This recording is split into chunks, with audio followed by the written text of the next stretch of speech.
Oui, bonsoir. Je vous prie d'excuser mon français qui est très mauvais. Mon accent est vraiment déplorable et je vous prie de m'excuser. Je vais vous présenter une des nouveautés les plus intéressantes de l'édition française de Copernic parce que c'est une chose qui n'avait jamais été observée et qui est très, très importante pour connaître une partie de la genèse et de la nature de cet ouvrage.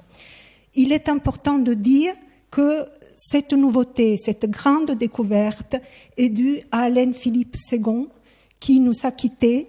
Donc, je parle à sa place. On a repris tout ce qu'il avait déjà trouvé.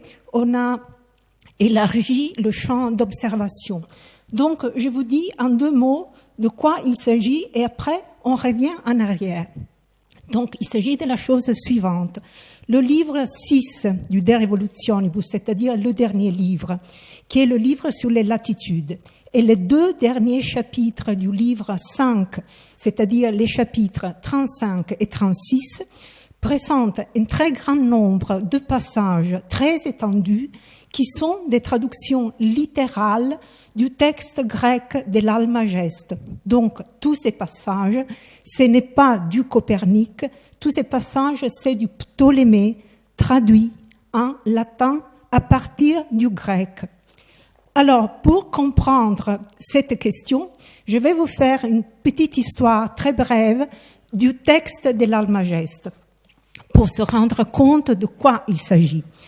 Donc, comme vous le savez, Ptolémée écrit l'Almageste à Alexandrie vers 150 de notre ère. L'ouvrage, la Mathematicae Syntaxis, c'est-à-dire un traité systématique d'astronomie mathématique, connaît vite un très très grand succès. Et il est commenté et lu dans toutes les écoles, disons à Alexandrie, comme à Antioche, comme à Athènes. Il y a des commentaires, par exemple celui de Pappus ou celui de Théon en 370, à ce point que tous les ouvrages d'astronomie antérieurs à Ptolémée, par exemple Hipparque, sont perdus. Parce que l'Almageste a tout remplacé. C'était vraiment le grand traité d'astronomie.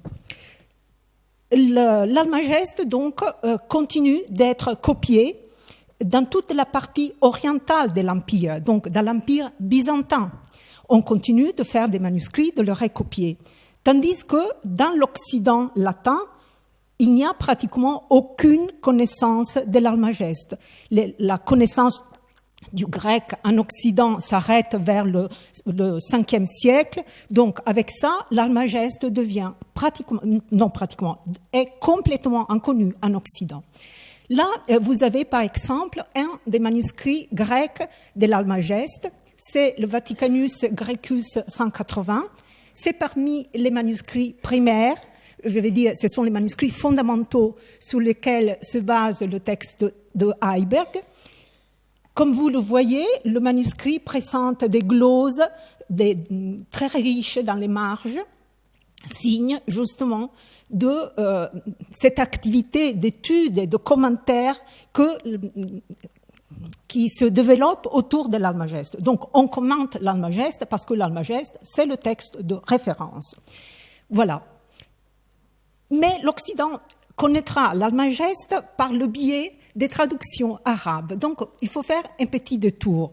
Alors que l'Occident ne connaît rien du tout de Ptolémée, les Arabes, eux, ils le connaissent et ils le traduisent. Et même, ils le traduisent plusieurs fois.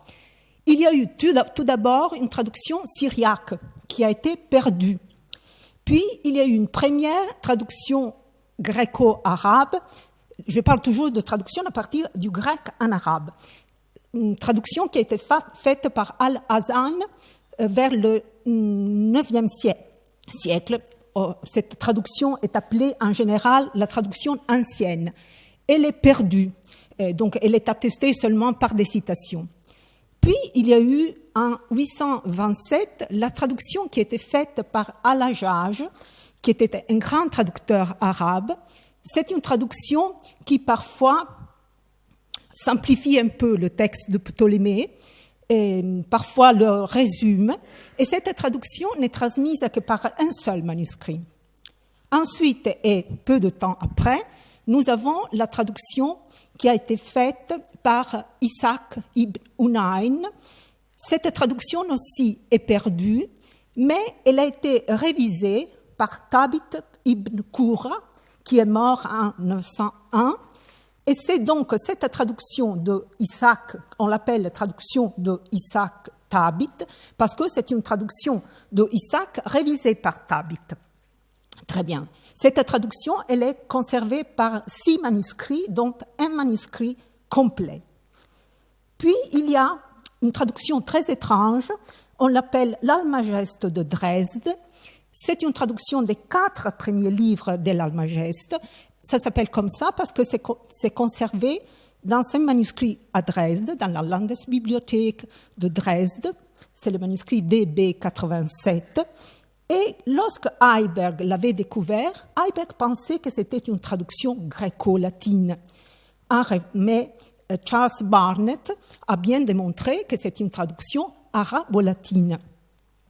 Et donc, encore une fois, donc c'est la première, disons, traduction arabo-latine. Finalement, nous avons une traduction gréco-latine, cette fois-ci. C'est une traduction qui a été faite en Sicile vers 1160. Vous trouverez parfois, mais c'est une erreur énorme, que cette traduction est faite par Henri Aristippe. C'est absolument faux. La traduction est faite par un traducteur anonyme qui était un étudiant de médecine à Salerne, qui avait appris que Henri Aristippe avait apporté de Constantinople le manuscrit de l'Almageste en Sicile, et donc lui, il a quitté Salerne, il s'est précipité en Sicile pour demander à Aristippe ce manuscrit, et il l'a traduit. Donc là, nous avons une traduction gréco-latine. Elle n'a eu pratiquement pas de diffusion, elle n'est conservée que par 3 manuscrits, donc elle n'a pas été utilisée. Et finalement, nous avons la célèbre traduction arabo-latine faite par Gérard de Crémone. Donc, je dis la célèbre parce que c'est la traduction qui a été partout utilisée en Occident. Cette traduction, c'est une étrange traduction. Gérard de Crémone vivait justement à Crémone, c'était un Italien, et très cultivé, qui ne connaissait pas l'arabe. Et comme le dit la vie ancienne de Gérard, amore Almagesti, par amour de l'Almageste, il quitta sa patrie et alla à Tolède, parce qu'il était sûr qu'à Tolède, il trouverait un manuscrit de l'Almageste. Gérard arrive à Crémone, à Tolède en 1150. Il passe 7 ans pour apprendre l'arabe et il commence sa traduction à partir de la traduction arabe de Al-Hajjaj. Puis, à un certain moment, probablement son manuscrit était incomplet, il trouve un autre exemplaire, mais cette fois-ci, c'est la traduction de Isaac Thabit, et il complète sa traduction. Et non seulement il complète sa traduction, mais il revient en arrière et il corrige par la traduction de Isaac Thabit la partie qu'il avait traduite à partir de Al-Hajjaj. Donc, vous avez une traduction qui est gréco-arabe, et puis à partir de l'arabe, il a traduit en latin. Et il a utilisé 2 sources différentes.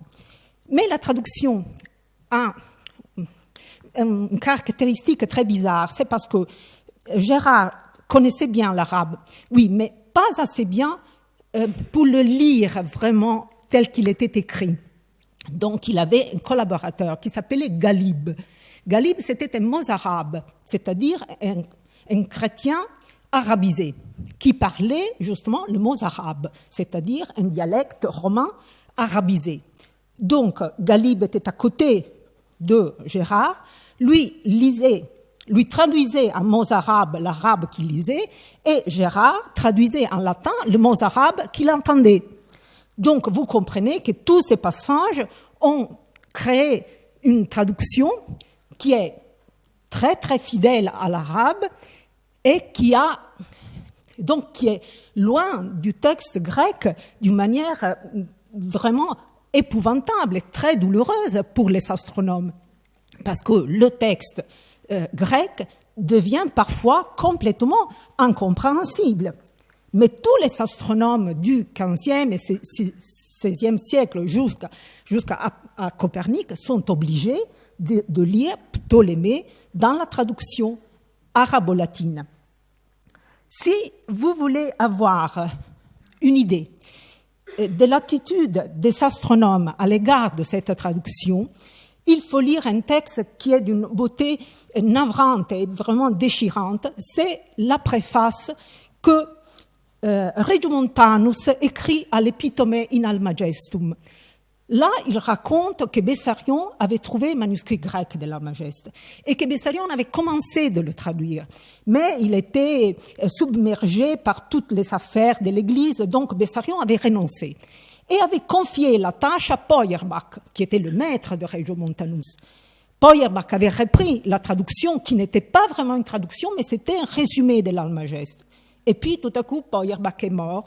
Et alors, Regiomontanus décrit la mort de Feuerbach. Il dit, je le tenais dans mes bras, il mourait, il m'a appelé et il m'a dit, si l'amour de ton maître encore vit en toi, s'il te plaît, achève mon ouvrage. Donc, Regiomontanus a terminé ce résumé de l'Almageste, qui est l'Epitome in Almagestum, qui a été pour Copernic un texte très, très, très important. Alors, maintenant, si j'arrive à bien... Voilà. Là, nous avons justement la traduction de Gérard de Crémone, qui a été éditée à Venise en 1515. Nous la lisons toujours dans l'édition de 1515 parce qu'il n'y a pas d'édition critique de cette traduction. Mais cet exemplaire que vous voyez là, c'est justement l'exemplaire qui a appartenu à Copernic lui-même. Donc, il est conservé à la bibliothèque Jagiellonska, j'espère bien prononcer. Et donc, c'est l'exemplaire sous lequel il a travaillé lui-même. Très bien. Là, à gauche, vous avez le verso du plat antérieur. Qu'est-ce qu'il a écrit, Copernic? Là, c'est la main grecque de Copernic. Il a écrit les noms des mois qui sont les noms des mois égyptiens, parce que Ptolémée, lorsqu'il date les observations, les date toujours selon le calendrier d'Alexandrie, et donc les mois égyptiens. Mais les noms des mois sont tellement estropiés dans la traduction gréco-latine qu'il était impossible de suivre la datation. Et donc, il a écrit Thoth, Phaophi, Attira, Koyak, Tibi, Mekir, Phamenot, Pharmuti, Pacon, Pauni, Épiphi, Mésori. Enfin, il avait les noms des mois de Ptolémée.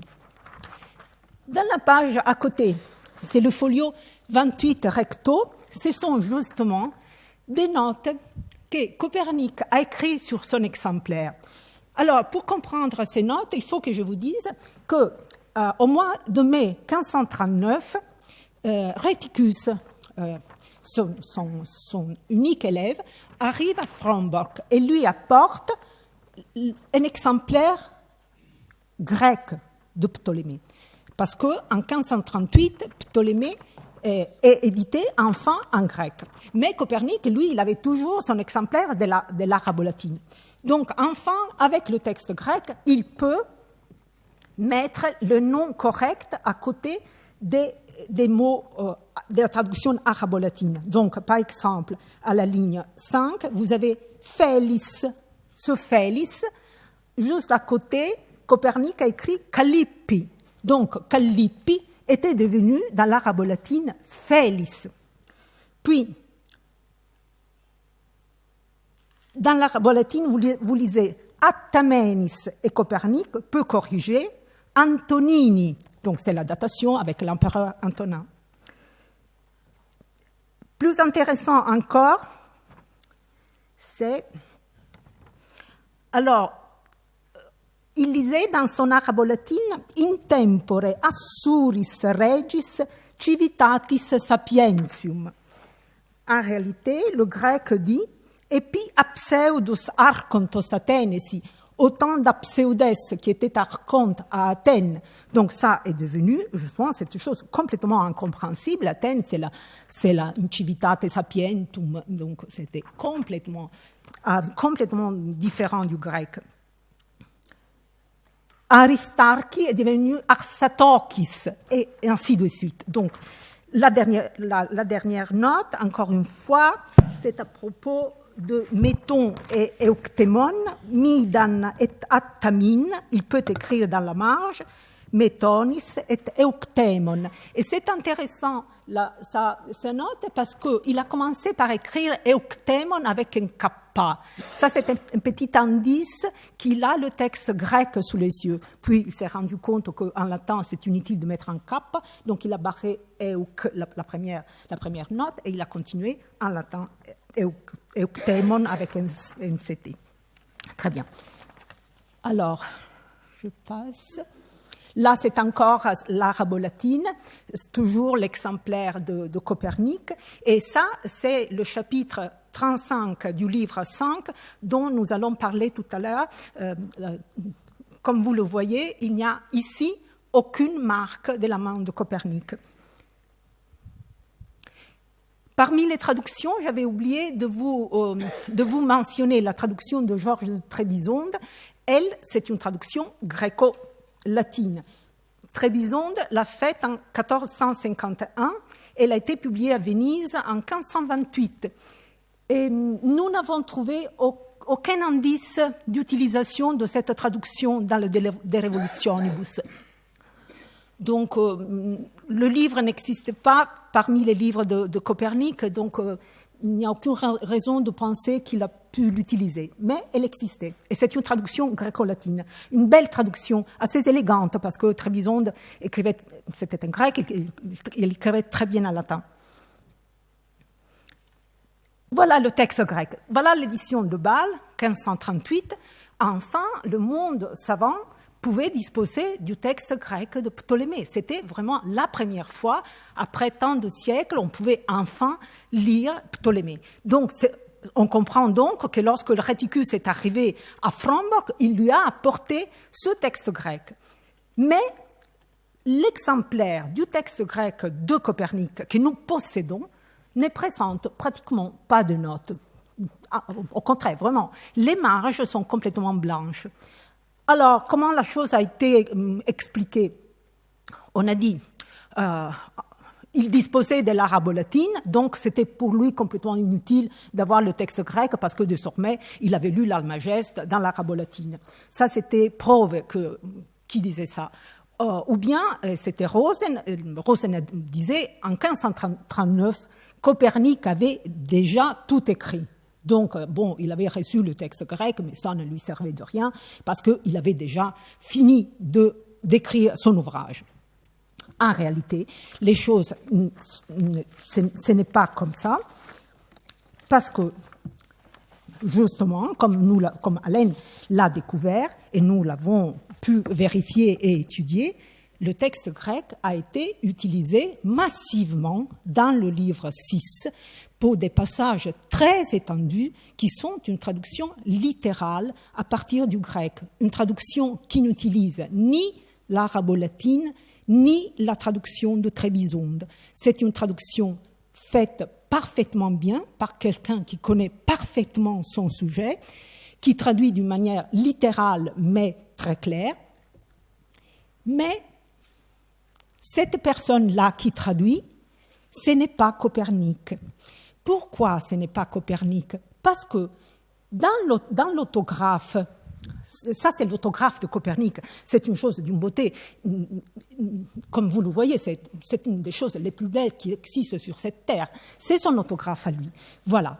Et ça, c'est le chapitre 35 du livre 5. Ce chapitre est pratiquement dans son intégralité une traduction littérale du chapitre 1er du livre 12 de l'Almageste. Alors, comme vous le voyez, il n'y a pas de correction. C'est-à-dire, ce n'est pas une traduction, ce n'est pas le premier jet d'une traduction. Si vous faites une traduction, vous faites des corrections. C'est inévitable. Là, c'est vraiment tout propre. Il y a des toutes petites choses, mais vraiment rien du tout. Donc, déjà ça nous dit qu'il est en train de recopier quelque chose. Donc, on pourrait penser que c'est lui qui a fait une traduction et qu'il est en train de la recopier. Mais il n'en est pas ainsi parce qu'on trouve des fautes de copie. Ça, c'est très, très important.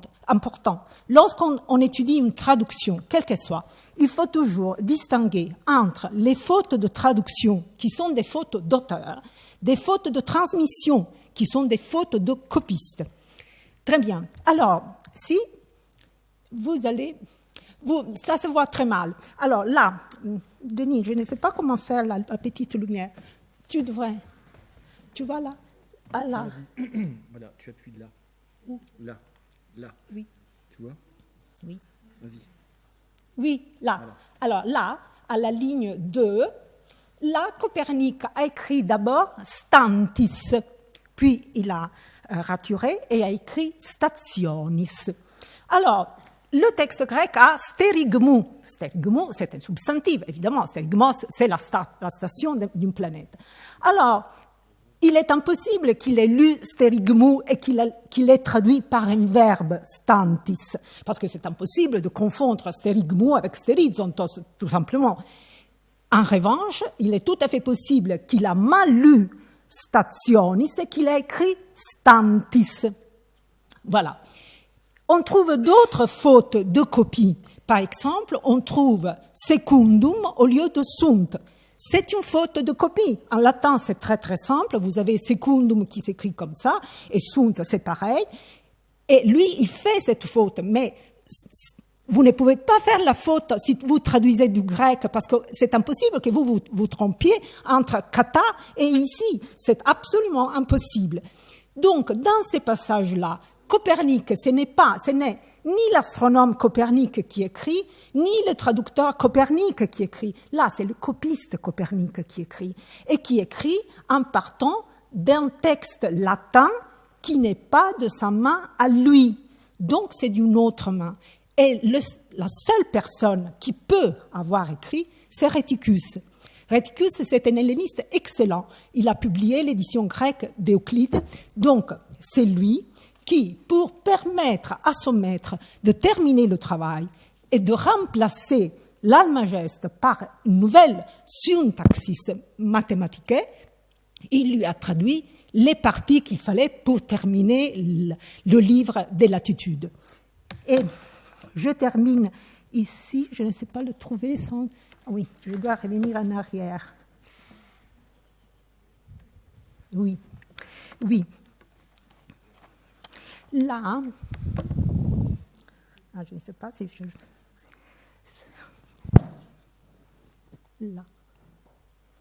Là, oui. Là, après 7 août, là, si vous comparez le texte grec et le texte... Voilà, pour comparer les textes, nous les avons mis comme ça, dans nos notes complémentaires. Vous avez à gauche le grec et à droite le texte latin. Et tout ce qui est une traduction littérale, c'est en gras. Pratiquement, c'est partout en gras, parce que c'est une traduction complètement littérale. Je vous donne on peut commencer par exemple là. Sum peplerosto compleatur, gar enim. Parallelogrammum, to parallelogrammon, alpha, delta, gamma, epsilon, A, D, C, E, et extense BA, kai ekbleteisai, c'est à la lettre extense ekbleteisai, I, BA, beta A, kai, gamma, epsilon, sum piptetosan, coincidant, c'est littéral, sum pipto, coincidant, catato, zeta, semeion, in F signo. Si vous lisez par exemple Trébizonde a une excellente traduction, mais elle est complètement différente. Par exemple, Trébizonde dit protracteque linee beta A, BA et CE, concurrent au lieu de coincident, in puncto C. In puncto non in signo. Signo, c'est une traduction bien plus précise et bien plus littérale. Et c'est comme ça, par les chapitres 35 et 36 et par tout le livre 6. Voilà, donc ça pour vous dire qu'à la fin de son ouvrage, pour vaincre Ptolémée, Copernic a eu besoin de Ptolémée. Voilà, merci.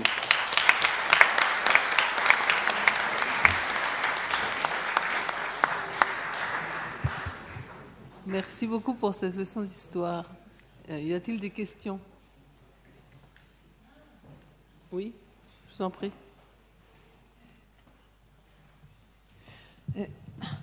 Merci infiniment pour ces deux communications extrêmement intéressantes. On peut s'interroger tout de même sur la faiblesse de la transmission par Byzance. Comment se fait-il qu'il n'y ait pas eu plus de transmission par Byzance? On voit très bien Gérard de Crémone allant à Tolède, après la prise de Tolède en 1085. Mais quand il y a eu tous ces voyages de l'empereur de Byzance à Paris avant la prise de Constantinople par les Turcs, il n'y a pas eu de... Quelle était la place de Ptolémée dans les livres à Byzance? Chez Gérard de... Je ne sais pas, Georges Le Sincel, par exemple. Mais à Byzance, on continuait de lire Ptolémée en grec. Oui. Et le problème, c'est l'Occident. Oui, ce sont les manuscrits grecs qui n'arrivent pas... Il y a si peu de liens entre l'Occident... Oui, il y en a très peu, parce que justement... Oui, si peu de liens entre l'Occident et l'Orient. Oui, très peu. Donc, lorsqu'un manuscrit grec arrivait en Occident, oui, ça, c'était vraiment un événement, disons. C'est pourquoi, lorsque Henri Aristippe apporte des manuscrits de Byzance, la oui, chose est connue un peu partout. Parce on parle du voyage de Manuel, vous savez, oui, quand il est venu à Paris. Oui, oui, mais il y en avait vraiment très peu. Si peu que ça, oui. Si, oui. Ça donne une idée de la rupture qu'il y avait entre l'Orient et l'Occident. Absolument, absolument. Oui. Qu'on ait été obligé de passer par...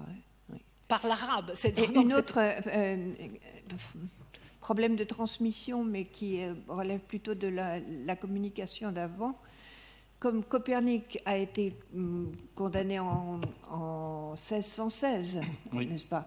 En 1616, comment se fait-il que du côté de Prague, où il y avait quand même un observatoire qui, je crois, était important, déjà à cette époque-là, non? Non, il y a... C'était rien, c'était encore très peu. C'était pas du tout l'observatoire qu'ils ont eu plus tard avec les jésuites. Au début du XVIIe à Prague. Oui, parce que les jésuites de Prague aient à ce point-là laissé condamner Copernic en 1616. Ah ben, les jésuites ont une part importante dans la condamnation. Je veux dire. C'est Bellarmin, c'est le cardinal Bellarmin qui convoque à Rome Galilée oui, sur une dénonciation. C'est la première affaire Galilée. Et les oui, jésuites et les dominicains ont une part de responsabilité importante dans cette condamnation, bien sûr. Parce que, d'après ce que vous... enfin, je sais bien que Kepler, c'est un petit peu plus tardif, mais tout de même, 1616... Pendant de 1543 à 1616, il ne se passe pratiquement rien. Pratiquement rien. Oui, en fait, elle est protégée par la préface qui dit que c'est une hypothèse, etc. Oui, la préface d'Osiander, oui. Oui, mais en fait, les milieux aussi bien protestants que catholiques oui, Luther était très ont déjà noté que l'hypothèse copernicienne est en contradiction formelle avec les Écritures. C'est oui, ça, en fait, qui vaut... la première affaire à Galilée en 1616 équivaut aussi la condamnation du Deriosonibus qui sera mis à l'index.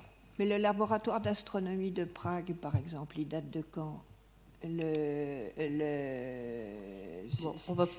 fait que Matteo Ricci ait été en Chine, et lui, il était ptoléméen, bien sûr. Vous savez, on a chez les théologiens, je ne l'ai pas dit, mais vous avez des gens qui utilisent Copernic pour le calcul, qui considèrent que l'hypothèse héliocentrique est pratique, mais qui ne sont pas en accord avec sa cosmologie. L'exemple typique, c'est Erasme Reinhold, qui certainement, qui dit clairement qu'il ne croit pas à l'hypothèse copernicienne, que les planètes sont autour du Soleil. Par contre, il considère que mathématiquement, c'est une hypothèse extrêmement séduisante pour calculer les mouvements des planètes. Donc il y a différentes attitudes, à la fois des astronomes et des théologiens. Ça nous demanderait un autre 5 à 7, tout ça. Oui, on ne va pas faire le procès de Galilée ce soir, donc je propose qu'on s'arrête là. Mais sur ça, c'est le procès de Copernic dont je parlais. Oui, enfin, d'accord, mais il était mort quand on a fait son procès, donc c'est plutôt le suivant qui l'a pris dans la figure. Donc je pense qu'on va s'arrêter là et on va passer à l'exposé suivant.